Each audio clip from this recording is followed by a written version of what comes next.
You want a movie that's gonna make some money? I got 2 words for you. Kaijus. So there's this trend coming in from the East called Godzilla.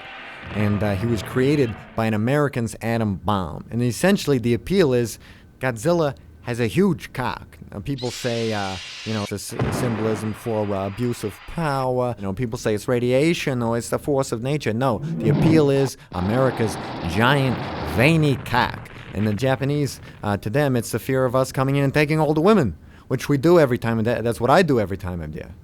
King Kong comes out 1930. Who gives a shit? The Japanese see it as us bragging about our giant big dicks. And so they say, me so jealous. They attack Pearl Harbor, and then we send the nuke up their asses. We dropped one of the atom bombs on a school, and that irradiated the education system, accelerating it. So Japan, your utopian society with the robot slaves, you're welcome. So as you can see, the Kaijus belong to us. So we open on a kaiju. Kaiju is Japanese for abnormally large, lizard, or inanimate object. The monster needs a name. We'll figure it out.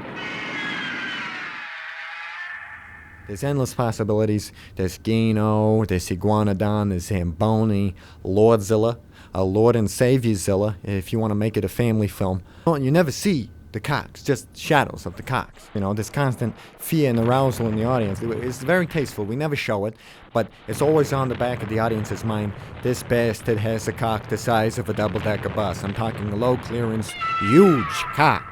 And that's going to be getting the audience, sort of thinking about their bodies. They're having sex. They don't know why. They're having children. The kids are going to love it. Little boys have penises. They love it. Little girls wish they had penises. They love it. We're talking about Freudzilla over here. The Japanese always did it with the man in a rubber suit. That's them saying, we need herbal enhancements. We are not comfortable in our bodies. We use a real lizard for that shit because it's all natural. When she's defeated, she'll sit on the Washington Monument and cries a great screech into the sky. And, there's a lot of symbology and gravitas because it looks like this huge cock, and she sits on this huge cock.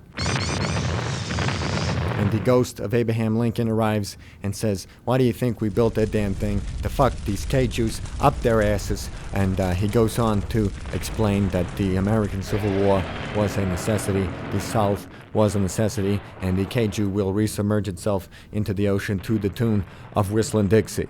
The dicks can detach from the bodies. They're like submarine dicks on land. The mothers must defend the home. There's a bit of feminism in there, because Susan B. Anthony will show up and play a supporting role.